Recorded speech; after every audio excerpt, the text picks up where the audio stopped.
Over the past decade, Bobby Hall has become a massive figure in hip-hop under the name Logic. I've attained everything that a musician could dream of attaining. Selling out Madison Square Garden, arenas, tens of millions of dollars, success, millions of fans all over the world. But a couple years after the birth of his first child, Bobby announced his retirement from music. Bro, I'm 33. Like, in rap, I'm a fossil. And he moved his family to a place you won't find a lot of rappers, rural Oregon. I had to ask myself, why? Why do I want 4 stories and a pool and this and that? Why do I want to live in a giant mansion? In this interview, Bobby opens up about things like dealing with panic attacks. There was trauma that sent a signal to my brain that kind of opened my eyes to realize, like, I'm a terrified little boy in the world. Why his next album will be his last rap album. I've come to the realization that after this, I don't want to really rap anymore. And how instead of rapping, he's found new ways to express his creativity. You can't stand out and fit in at the same time, so I'm on to other shit. Here's my conversation with Logic. Bobby, thanks. Welcome to the show. Great to have you back. Thanks, homie. Great to see you. Yeah, I haven't seen you in person in a while, but occasionally we talk on the phone or text. And for anybody who is new to Bobby's story, to Logic's story, you can go and listen to my interview with him on How I Built This. Just search for Logic, How I Built This. It's an amazing episode, actually a great episode of the show. Do you ever get people, do you ever hear from people who heard you on that show? Dude, big time, yeah. Especially like in the world of business, which is something that, I mean, I guess I've always been in, but not, when it comes to like index 500s and like all that stuff. So, you meet really cool people in that space. So you made me look very cool. Thank you. Well, I don't know if I did that, but I think you did that. One of the things I want to start with is, for people who know a little bit about your childhood and your upbringing, it was, it's like out of a Dickens novel, right? And I know you, and then the work that you've produced over your career and all the work you do, which we're going to talk about, the writing, the acting, the collaborations, you are a highly intelligent person. And when you were a child, did you think that you were intelligent? Did people tell you were intelligent? Did you think you were dumb? It's funny that, like, even when you just said what you just said, it made me very uncomfortable, and I don't know why. I think it's probably because I was actually told that I wasn't good enough or strong enough or smart enough or this enough or that enough, that like there's still those little pieces, of a feeling of false worth or lacking worth in my life, which is really crazy. And there was a lot of people that were very sweet to me, when I was a kid, and there was a lot of people that were negative, and I'm really glad that I got it dished out like that. I think when it came to my creativity, I was definitely pushed in a good way, and I think when it came to my life and just being a human being born into the household and the conditions that I was in, it was like a life battle every day. So I think that juxtaposition somehow made it work. I don't know. Yeah. Yeah, I mean, obviously, like, you didn't go on a traditional path to college and, get a job and all that stuff. I mean, you didn't grow up in an environment where that was like a path. I mean, you were rapping, and then you met another young guy, Chris Saru, and then you guys started building a career together. But today, I mean, when you think about like what you do, right, and all of the work that is now behind you, like in your portfolio, do you feel smart? I think I'm a smart guy. Yeah, I'm not Einstein or anything, but I think a big thing for me too. Sorry if you hear these airplanes in the middle of nowhere. No. I think a big thing for me too is like EQ, like emotional intelligence as well, And so I've always had a feeling, and I've always trusted that feeling with my whole heart. And I think because of that, it's guided me to make smart decisions. And I think the biggest thing that has led to my knowledge, if you will, is, even though it was very hard, especially as a kid, but just being wrong, like allowing myself to be wrong. I think that was very important, and to learn from people who weren't like, well, you're wrong because, and they have some sense of ego that they're trying to fill. No, I was blessed enough to be around people like you said, 𝐥𝐤𝐬, who, as they were learning things, were teaching me because they didn't want me ignorant. They didn't want to leave me in the dark. So before I ever understood what publishing was, or a point or a royalty on an album, he was there to guide me along with the rest of our team. Yeah. You chose a particularly tricky field, genre to be part of, hip hop rap. I mean, there's a lot of, and you've talked about this, you've rapped about it. I mean, there's a lot of haters, there's a lot of nitpickers, there's a lot of people, and you've been on the receiving end of that throughout your career. He's not black enough, he's not white enough, he's not a rapper, he is a rapper, he's not this, he's not that. And we can break all that down. I don't think it's that important, but I think the broader question is, how do you, because I think that you're very self-aware, right? Like, I think that, and we'll talk a little bit about mental health and some of those things that you've kind of dealt with, but how do you, I don't know, how do you process all of that complexity in the world that you navigate?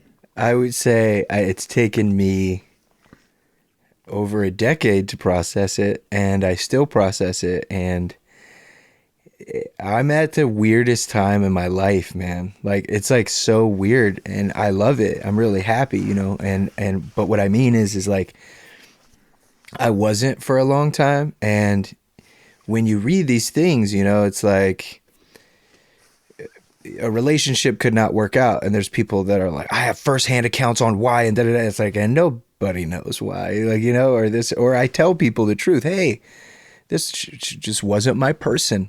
Things didn't work out. Gave it a go. XYZ did it. That's not a good enough answer. Or, people saying like, oh, he didn't come from the hood. There's no way. And he had mommy and daddy. And so I think that was very difficult for me to deal with. Essentially a bunch of people who don't know you and have never met you telling you exactly who you are. And it took me about 12 years. It wasn't until a year or two ago where I was like, so like when you really have to have this mentality of like, okay, like, I know who I am. I'm confident in myself and in my work. And it literally doesn't matter. There's not a skeleton in my closet. I have nothing to hide. Yeah. I own my flaws. And this next chapter of my, I mean, it's like, bro, I'm 33. Like, in rap, I'm a fossil. Like, it's like, it's such a young man's game.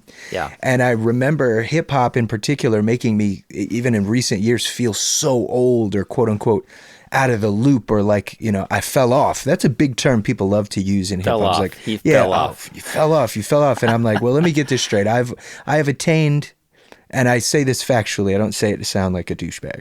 I've attained everything that a musician could dream of attaining. Selling out Madison Square Garden, arenas, tens of millions of dollars, success, millions of fans all over the world, one of the highest grossing merchandise. I've seen the lines at your shows. It's insane. Exactly. And I had to ask myself, like, what, like, why am I still on this hamster wheel, right? And when I came to the realization that I'm on it because I've been programmed to do it, because it's not just rappers, but musicians are told, you have to be the best all the time. Everything has to be number one. You have to do this. You have to do this. And I was like, no, I made my money and I found a beautiful woman. I want to start a family. So it's funny, the perspective of what could be considered falling off or this or that, when you willingly walk away from something to focus on your primary fan base, but overall focus on raising children instead of being at the hottest Hollywood party. It's a crazy thing. I saw the beginnings of that transition when your first son was born. I saw that a little bit, and you were, at that time, really, I think starting this kind of evolution where you were asking yourself, well, why do I have to write number one songs? Why do I need to produce? Like, why can't I do things on my own terms? And 3.5 years on since that, you had your first kid, now you've got two. Where are you? Are you? Do you feel like you're well on your way to doing that? You've caught me at a very crazy time in my life, in a good way, a very transitional time. I do. I believe that I am on my way there, but there's so much that I don't know. And when I was younger, I thought I knew everything. And now I look back like, man, that kid didn't know shit. Sorry, I don't know if I can cuss. No, but you anyway. can. Sure. Absolutely fine. Cool. So, yeah, I was like, yeah, that kid didn't know anything. And I have a feeling 10, 15 years from now, I'll look back and be like, man, that guy didn't know anything either. And so I'm trying to look at life and really just enjoy it. I think the biggest thing for me, I had a very successful year one year, a year that astronomically changed my life financially, and I had a panic attack and was actually stricken with fear because as a poor man, my entire life, that's all I knew. So even when I first started to make, $100,000, a couple $100,000, buy a house, that's cool. I'm talking about like FU money, like crazy money. When I experienced that, all I could think about was how scared I was. And when I made this decision to change the perspective of what matters to me as a creative and as a man by stepping away from quote unquote the mainstream spotlight, if you will, every time I was trying to make, hit records or this or that, it worked. Obviously, once I had a hit record and then it opened the floodgates. I think the biggest thing that I was always scared about was financially. And it's weird that my whole life being poor, it was a lot easier because I didn't have to wonder. I just knew that's the life. That's what it is. And it wasn't until these recent years that I've truly educated myself, once again, like I was saying, in like an index fund or bonds or all these ways to make you money, because my poor man's mentality was always, you have to work for your money. And I'm just in this completely different space that because I'm making, I guess what you would say, fiscally responsible decisions, it's actually allowing my art to be the most freest and best it's ever been, at least as far as fulfillment. Yeah, because you can do it on your own terms. Yeah, it's cool. Bobby, when did you grew up in an environment where people didn't talk about going to therapists or didn't have access to them. But there's a lot of trauma in your childhood, whether it was your mom and the abuse that you experienced and obviously your dad and, his challenges and struggles with drug abuse. When do you remember as a kid or even as a teenager just feeling like, now reflecting back on it, knowing that you were dealing with depression or anxiety?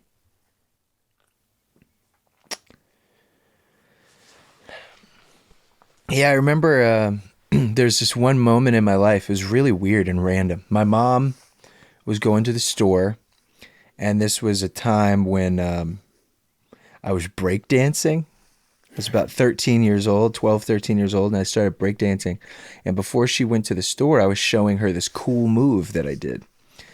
And I kind of dislocated my shoulder for like a second. And it popped out and like went right back in. It was very painful. She put me in a sling. And then she's like, okay, I'm going to the store. And when she went to the store, I experienced my first panic attack. And it was just like the whole world was caving in. My heart's racing and I'm all alone, which is really crazy. And I think what it really came down to was the fact that I had the realization of like, real life, like anything can happen at any time. Like nothing's guaranteed. You don't know what's going to happen from one moment to the next. And my mother leaving created this sense of separation anxiety. And when she came back, I told her all about it. And she's like, oh, you're just experiencing anxiety, XYZ, all these different things. And my life pretty much changed from that moment, because ever since then, I've had bouts, ups and downs, ebbs and flows of anxiety and severe anxiety, but that was this moment, and it had nothing to do with the fact that I popped my shoulder out. I think it had everything to do that there was trauma that sent a signal to my brain that kind of opened my eyes to realize like, I'm a terrified little boy in the world. You know what I Yeah. mean? Which was I know it's very random, but you asked, and that was my first bout. Yeah, I mean, in that sort of like hyper masculine world of hip hop, right? Like, and I think it's changed a lot, but certainly up until recently, it wasn't something people talked a lot about. When did you first feel comfortable enough to go talk to somebody? I sought out therapy just before my first album, Under Pressure, came out in 2014. And I don't know why. I don't know why. I'm glad I did. I can't really remember what was going on in my life at the time where I felt that I needed to do that, but I'm very glad I did. And I had my therapist for a few years. She was a very sweet woman, but I knew I needed somebody else when I would start telling her my stories and she would cry. And she would be like, "That's so fucked up." Like, it was just like telling her about my life and stuff. And I was like, yeah, no, I need someone who can be empathetic, but also not like freak out. And respectfully, and I swear, I don't mean to sound this anyway. It was just like, it was a very privileged woman who had never really had firsthand experience with someone like myself of what I'd gone through. And yet, because of the blessing of being successful in music, I could afford her. So I don't feel that she had the right tools for me. She taught me some great things, but then I went on, and then I didn't have a therapist for a while.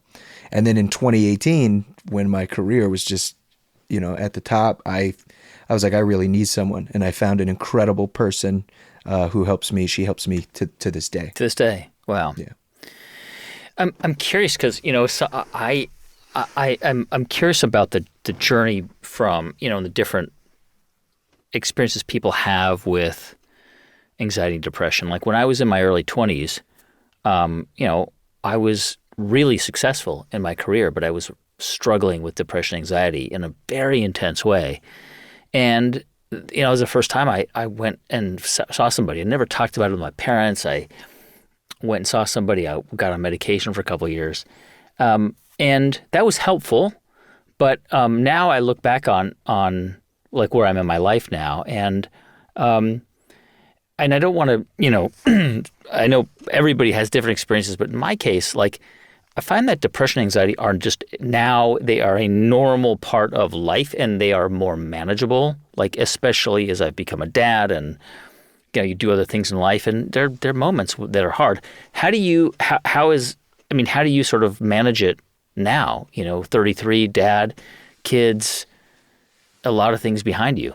Well, I'm not perfect, it's like I enjoy a nice scotch at the end of the day. It's a real thing. It's funny, and I bring this up because I think it's actually really important. So I white knuckled through my entire bout of anxiety through my 20s, this, that, and the third. I was sober, never drank, never smoked weed or anything like that. I personally never done hard drugs, but obviously I don't judge anybody who does, but I never did those things because I was scared, because it was in my bloodline, and, my parents were addicts and things like that.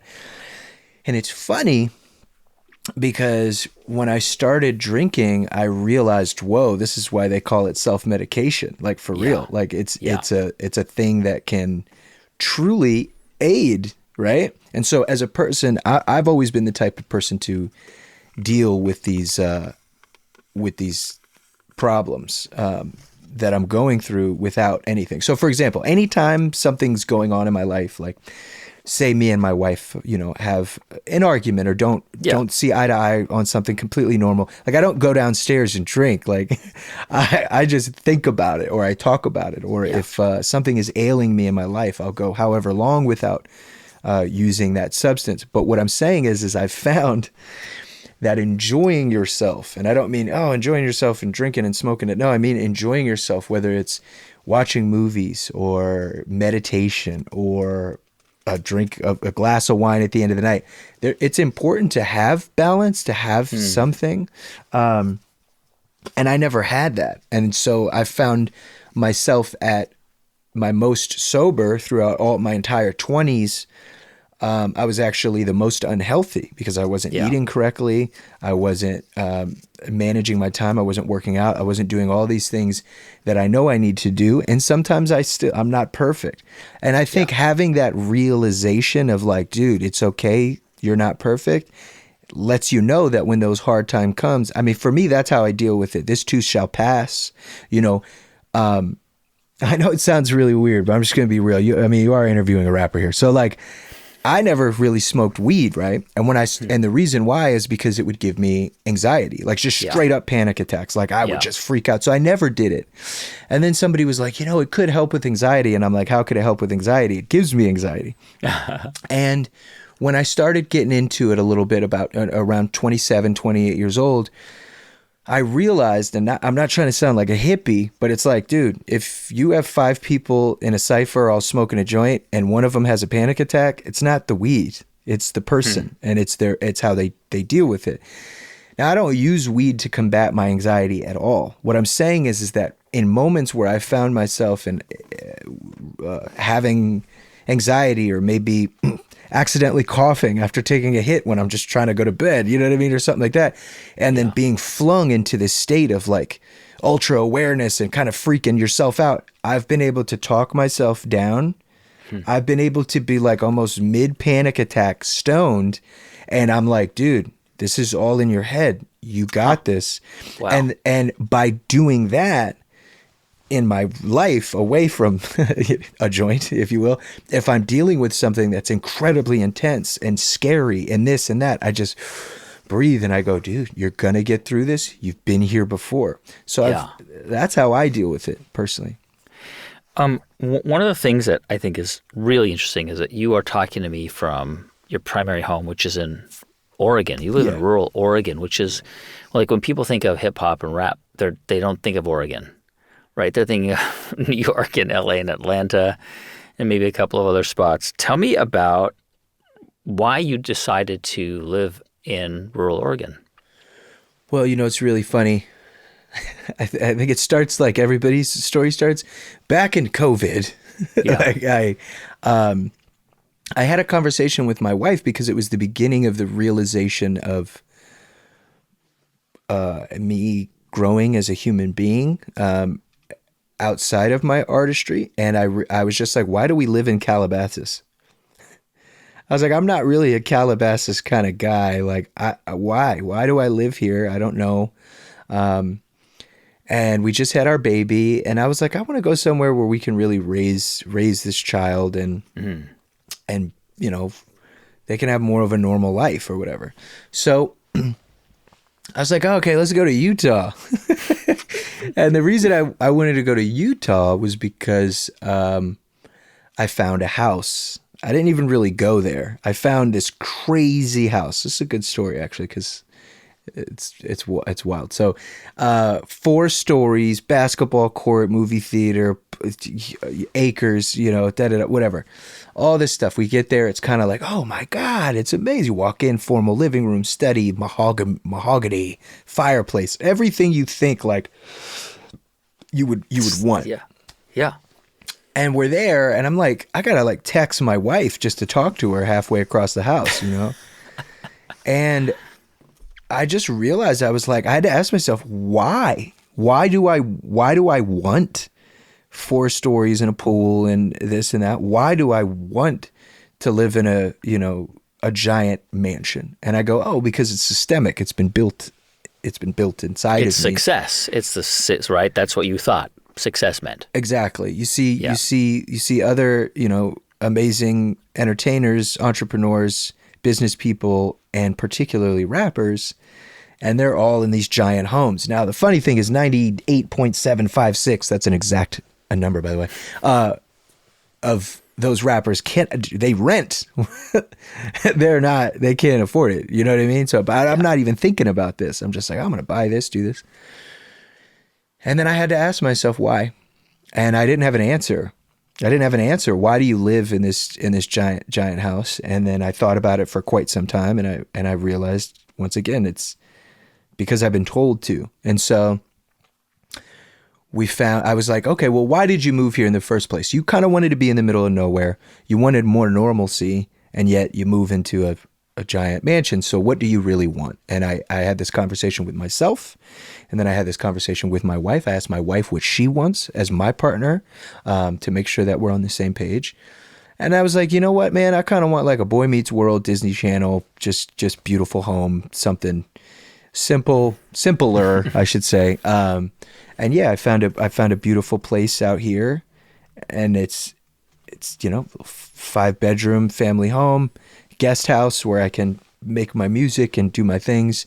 And it really opened up my eyes to realize what's most important, and it isn't flash. So that's why I landed here. And I also like the normalcy, not to sound anyway, it's just in LA, everybody's in your face with a camera everywhere you go, TMZ, whatever. And it's just like, I just wanted to be able to be Bobby. But funny enough, that's not the case. Like, I'm in the smallest town in the world and I go everywhere, and it's like there's people and fans, but I love it because it's very sweet. And also people are nicer here. It's more of like, oh, hey, you're Logic, right? And I'll go, oh yeah, that's me. And they go, I love your music. Here's your coffee. And I'm like, thank you.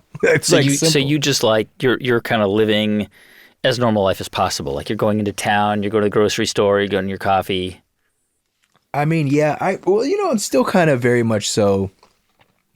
I probably haven't left my house in 6 days. Like, I'm still home a lot. I don't know what it is. I love to be home. Yeah. Obviously, I take my wife out on date nights once a week, spend time with my children. But as far as like going out, like, I don't really do that. So it's always like a big surprise. I like forget. I'm not trying to sound away, but it's like, I forget I'm Logic, man. Because I am just I'm so dad and husband and Bobby and movie enthusiast and video game player and novel writer. Solver and actor and I'm just a normal guy. So sometimes I forget, but it's also a really beautiful reminder. Like, even this, dude, I can't tell you the last time I did an interview, proper interview with that. Like, it's like, I'm kind of, but I love this. I think the change in scenery, the change in mentality, the change in my career has allowed me to just forget the bullshit, if you will, and all the monotony, and just be a regular guy. And then these things matter even that much more when I get the opportunity to do them. Yeah, tell me about that process, right? You're in an environment that is, very different from what you rap about and what you've written about. And so a lot of your ideas, a lot of your sort of expression, I have to assume, is coming from your head rather than from the environment you're in. Or am I wrong? I mean, how does the environment affect what you're writing and what you put down on paper and what you rap? It's really funny. I'm doing a really, really, really, really big album right now. It's going to be one of my biggest ones, and I've come to the realization that after this, I don't want to really rap anymore. I know it could seem weird, but I'll explain. I've rapped everything you could rap about.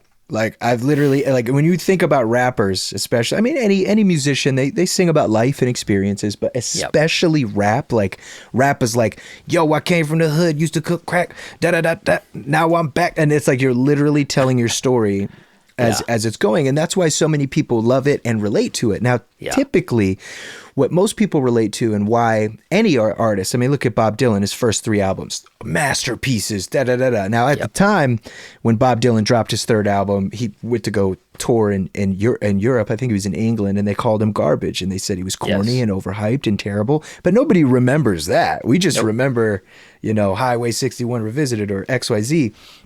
And so the thing about my first 2 albums, right, is it's an underdog. When you listen to 𝐤𝐤𝐤𝐞, when you listen to Reasonable Doubt, Jay-Z, they're the underdog, and you root for the underdog. But when the underdog's on top, and when the underdog makes it out, they're not one anymore with the people. No. That's how people feel, right? And since my debut album, I have literally rapped about every step of my life, and I guess what I'm trying to say is I'm tired of telling people what to feel, and I would rather make them feel something. I've stepped into production so much, so heavily. And I think for me, and to answer your question of what I'm trying to say is, I have been writing about being a husband. I've been writing about being a father and changing diapers. I've been writing about investing my money properly. And these are all things that like aren't cool in hip hop. And I'm like, well, I'm not trying to play to hip hop. And I think for a long time, like once I got my first hit record, I was like, okay, like I always tried to have a hit. First album, didn't get it. Second album, didn't get it. All my mixtapes didn't get it. And then on that third album with 1-800, not only did I get a hit, I got a hit about mental health, you know, something that was like really isolating in hip hop, especially. And then after that, I was like, well, I didn't try to get a hit, but now all the eyes are on me. So let's go ham. And then after that, I create the Bobby Tarantino, you know, character. And I just start making club bangers and radio songs. And I'm like, yo, I'm going to strike while the oil's hot, for real. Yeah. And then after I did that, that's when I had to say, man, like, why are you just rapping about like your cars and Rolexes? And I could tell you why. Once again, it's systemic. It is for a person who has never had anything and told that they were never, ever going to be anything. Yeah. Of course you want to scream it from the mountaintop. Look, I've arrived. I've done it. Yeah. But how many times can you do that? So now I find myself inspired by my everyday. Sorry for the 5-minute answer to your question. No, I think it's really interesting. And I mean, you know, when I last saw you, you had a group of people around you, right? You had, and some of those are collaborators, writers, people who producers. There's a lot of collaboration required to do what you do, to pull it off. Is there a team around you all the time, or is it a little bit different now that you're in Oregon? Yeah, it's not like it was. My team is my kids and my wife, you know, so. Yeah, no, it's actually a lot lonelier, if I can be honest, but like creatively, but also not. It's these things, this journey is such a beautiful one because, yes, I was surrounded by a bunch of incredible collaborators at all times. Like they lived with me, we're bachelors, we're this, we're that, whatever. And now I don't have that. I have it at my disposal, but I don't have it like any time I want it. You know, I have to call my best friend Six, an executive producer, and say, hey, let's book this flight. I'll see you then. You know, I saw this meme on the internet actually, which is funny because I'm barely on the internet, and it goes, adult friendships be like, yo, it's been forever. Let's catch up in November. it's like the kind of, I feel the same way creatively. But the cool thing is that they're a text message away, a FaceTime away, a Zoom call away. So we're still collaborating. Honestly, almost just as good. There's nothing, obviously, I mean, you know, human intimacy and working together in a space is, nothing beats it. But it's also allowed me to prioritize what matters most. So I'm a workaholic, right? So I have a problem, and I've worked on that problem a lot to do the best I can to be the best father and husband that I can be. But the reason I'm a workaholic is because I'm a workaholic who gets paid to play.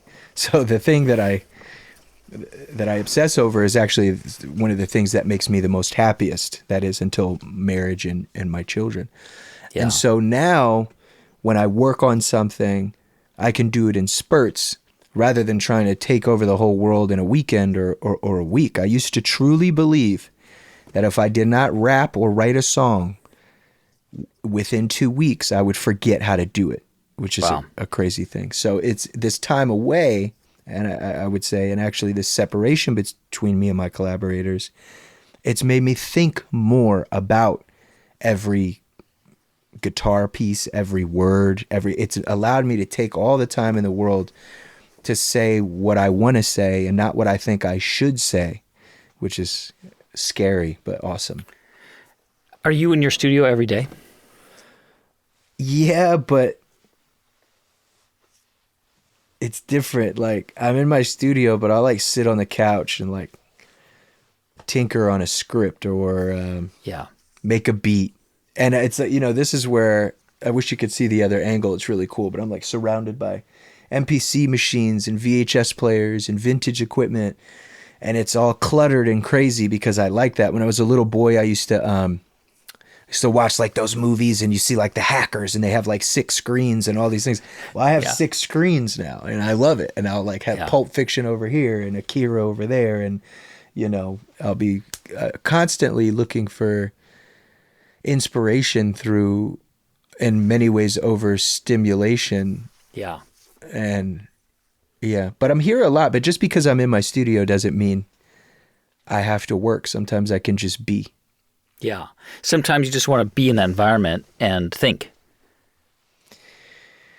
Yeah, man. But when I was a kid, I couldn't do that. I used to beat myself up. I remember, like when I got my record deal, I'm at the studio, and we're at the studio like till 4, 5, 6 in the morning, and then I'd sleep all day, literally, and then come back to the studio about 5 p.m. And there would be days when I would do 3, 4 ideas, 5 ideas, and I would be so pissed off at myself that I didn't have a final product.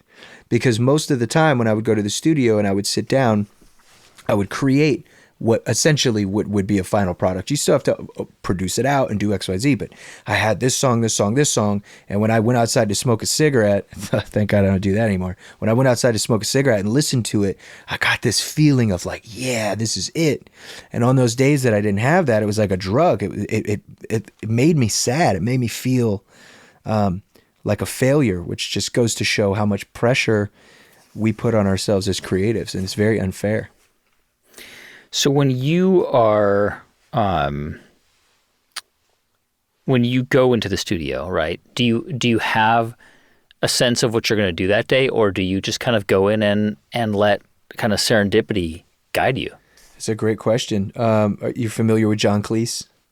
Of course. And great actor, yeah. Do you know the open creative, closed creative concept? Remind me. Okay, so I'm going to butcher this. He was giving his speech probably at Harvard or something really cool like that. And he talks about the idea of open creative and closed creative for creative, artistic people. But this can also be the same for business people, this and that, because I do believe that being business savvy in itself is, of course, a form of art and creativity.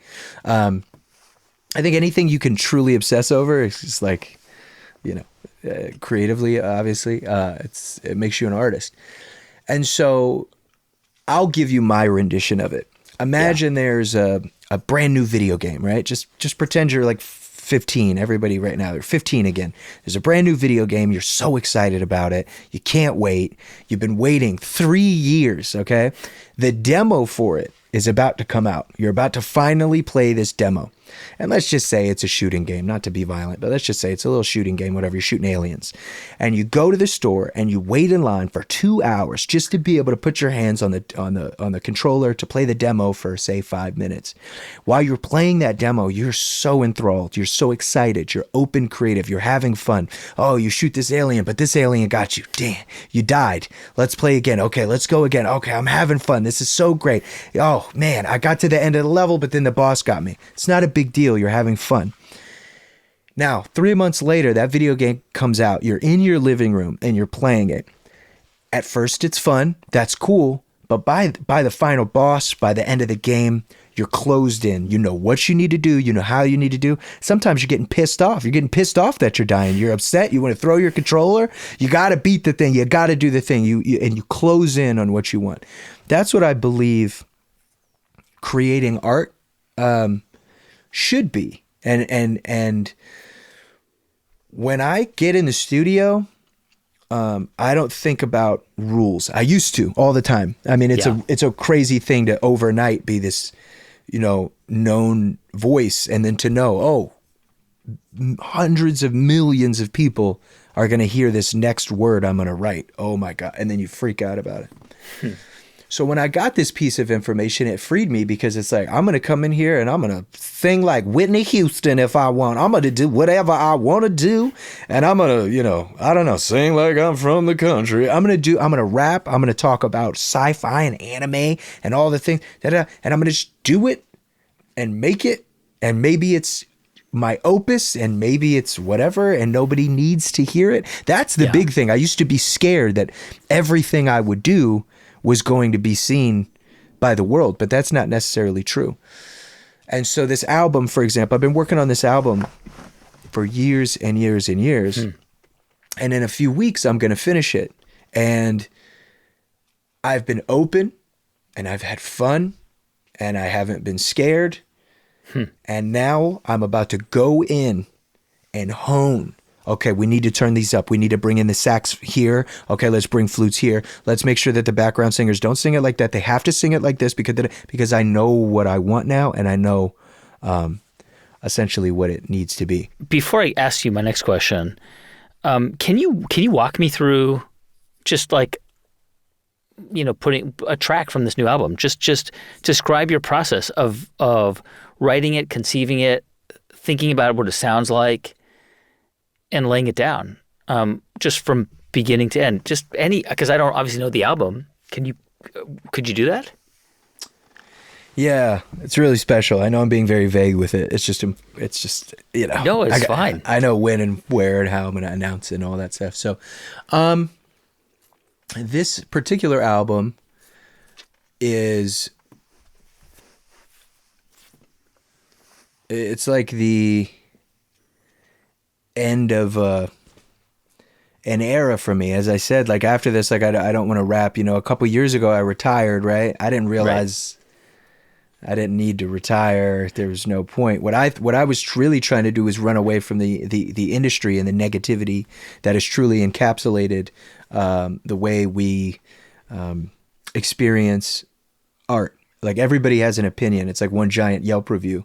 And once again, at the time, it was hard for me to deal with that, right? Because I came from an era where it's like, really, the people who have something to say about you are in the ring with you. They're other musicians, they're other, you know, entertainers, and there's a select few that spend their entire lives studying journalism and writing and getting degrees or not, and just being amazing at it and writing about your album, earning that right to give you their critique. That doesn't exist anymore. Everybody talks, everybody says whatever, and it can be very overstimulating.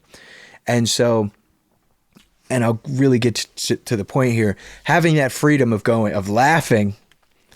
I'm a human being. I can't say, oh, I don't care. Yeah, F the haters. Da da da da. No, it's like I'm a human being. No matter how much growth I've had and how much I truly care less, I'm a human. If somebody's like, I hope your baby's dead and da da da, and the things that I have to read on the internet if I subject myself to it, which I don't anymore, it can affect you, man, and it can also affect what you write about.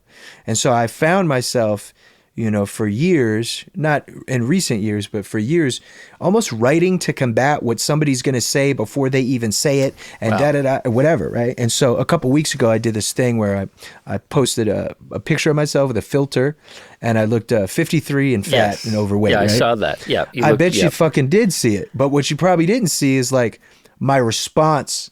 You know, so it's like I post this picture, it goes viral, like 30 plus million views. Everybody on the internet's making fun of me. They're saying, oh, he's overweight, he's ugly now, what happened to this guy, da da da da da. And then there's a bunch of people clearly going, you guys know this is edited, right? None of those people who said those things saw the retort that it was edited. None of those people saw the fact that I did do a video because it was funny, being like, you guys are all idiots. Like, I did this on purpose to troll you. Nobody sees that. So when I understood this years ago, that people will have their opinion of me, and there's nothing that I can do personally or creatively to change that. It is not up to me to change that. My art changed drastically. So I say this to say, part of my next album includes a radio play, which I wrote called The Ballad of Rooster Jenkins. I like to call it an audio cinematic experience for the mind. It stars Morgan Freeman as the narrator.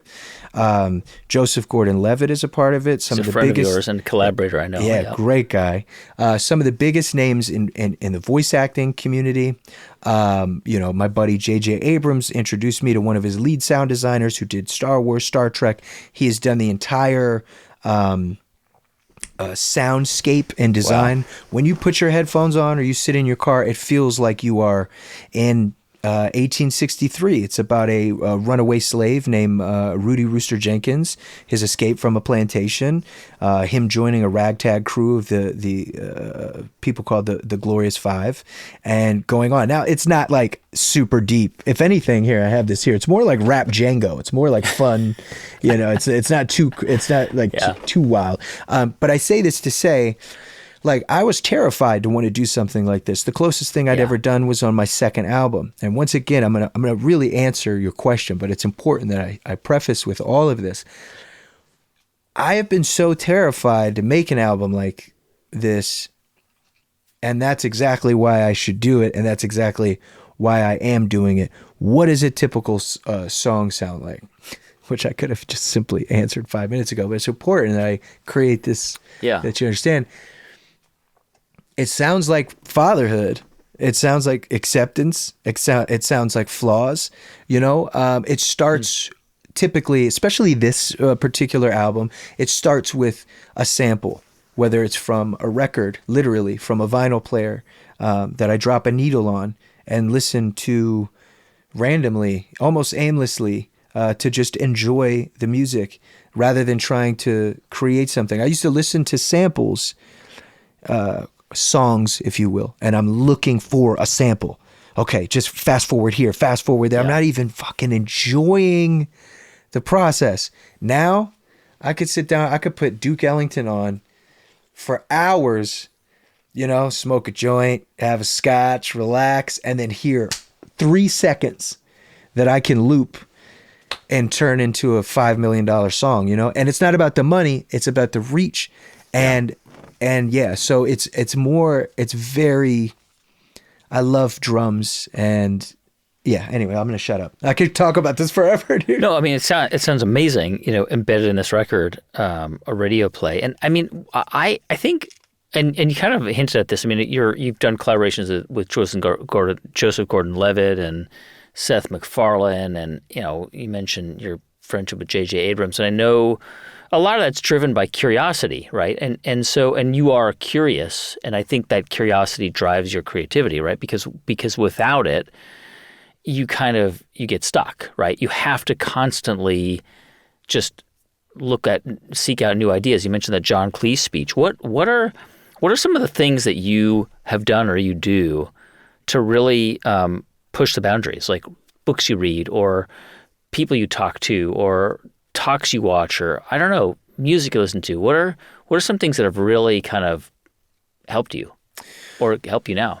Well, for sure, like when I was working on my second album, The Incredible True Story, which takes place in the year 2115, 5 million human beings are the only people left in existence, and they live on a space station called Babel that's kind of floating through the ethos of our solar system as we look for a habitable new planet. So I did this in 2015. There's never really been a major album about space with characters and skits and all this other stuff in hip hop. And I was terrified to do that because I wasn't sure of what would happen. And I just remember watching Interstellar. I remember the feeling of, here, I'll give you a really, really great example. The feeling of looking for art in other places to inspire your own art. So here's a really cool, let's see if I have it here. So this is just one fold of my album, The Incredible True Story, right? So this is us. Yep. It was done by Sam Spratt. Really incredible. And this is where I got the inspiration from Wes Anderson's The Life Aquatic. Oh, such a good film. And it's literally such a good film. Exact same thing, but obviously a bit different. And sorry, excuse me. I hope my whole thing doesn't come crashing now. I have like a shrine of VHS over there. Anyway, and so by watching film and by watching other great artists do what they do, because I thought everything was original. I'm like, oh my God, like I'd listen to the Gorillaz, and little do I know, like, at least 30% of those songs were really just Blur, Damon Albarn's previous band, there was just like demos from that time or this or that, or the fact that they would sample and take drums from here and there. And now in hip hop, everything is about originality, right? Oh, you're not original. You took my flow. This is my style. But everybody got everything from everybody else.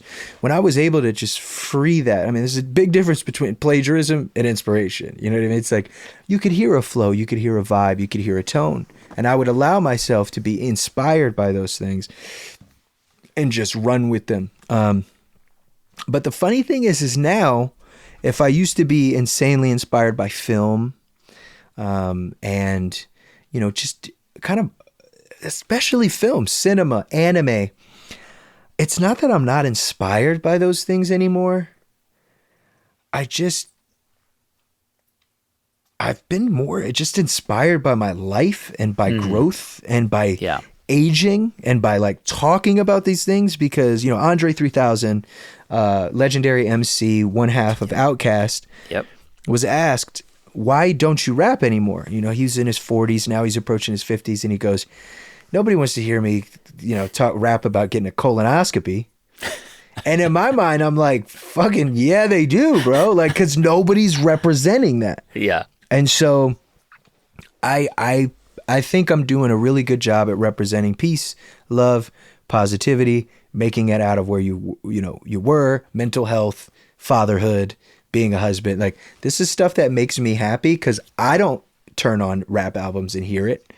So I'm like, yeah, my whole life I wanted to fit in.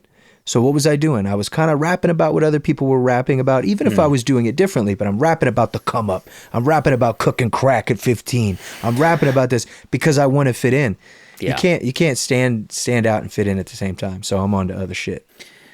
So if this were to be your last record, right, the one that's not out as of this interview, what do you? I mean, you act, you've written books, well, I don't worked on screenplays, and I don't mean to interrupt you. No, it's not going to be my last record. It's going to be what I perceive to be as of now.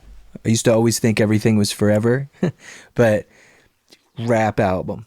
Yeah. So I really want to get into other genres and do other things. And honestly, and once again, I didn't mean to interrupt. I just wanted you to know of, if I do get the itch to scratch of rapping, of wanting to rap, I'll just like do free mixtapes and shit. I just dropped one a couple weeks ago that I barely promoted, and I did it for my fans, and it was just super fun. So if I feel that need, but the question is, so for example, give me a word, please, just a word.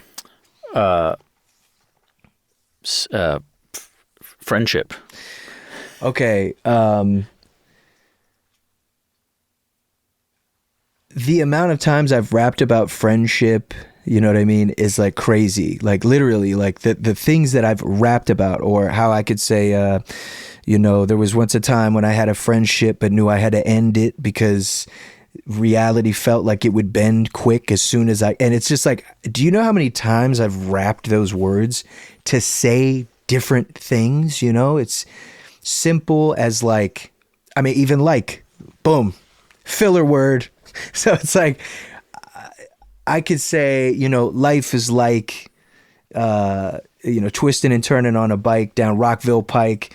And sometimes it tends to excite, but the things that I write may also incite a riot inside I could take that same thing right there and go, every time I write, it incites something that excites the fact that I love hip hop that's brighter than a light that I can't. And so what I'm saying is I'm using these same words to convey completely different emotions, stories. Bro, I have 20 albums.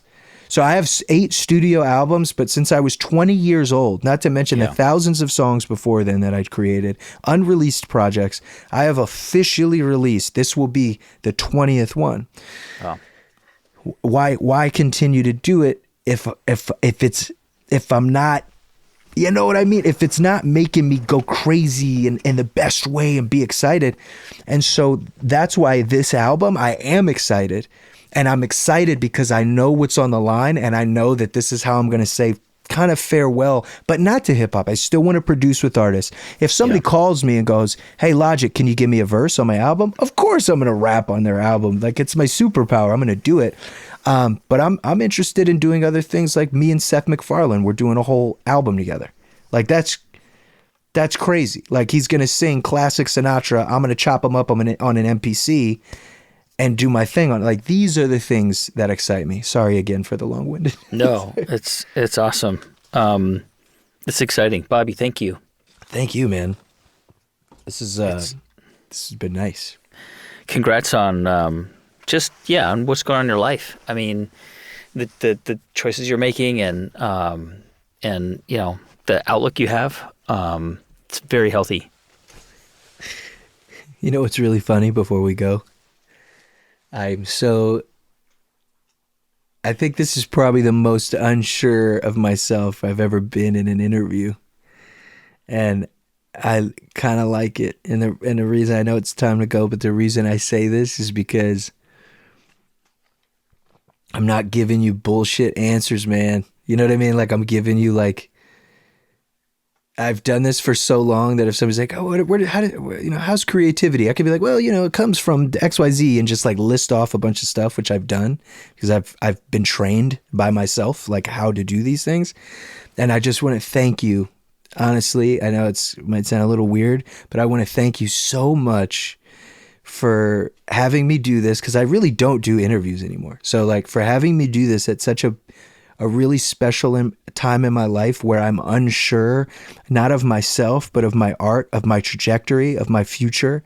And I'm so happy because I have no idea what the hell is going on. And I want to thank you it's really special, man. Like, so I appreciate you and thank you for being a good man. That's Bobby Hall, better known as Logic. His most recent album came out in 2023. It's called College Park. If you want to hear my How I Built This interview with Logic from 2019, we'll link it in our show notes at thegreatcreators.com/logic. And if you want to see more conversations like this, please subscribe to this channel. And as always, you can find all of our episodes at thegreatcreators.com. I'm 𝐥𝐤𝐤𝐬, and thanks so much for watching.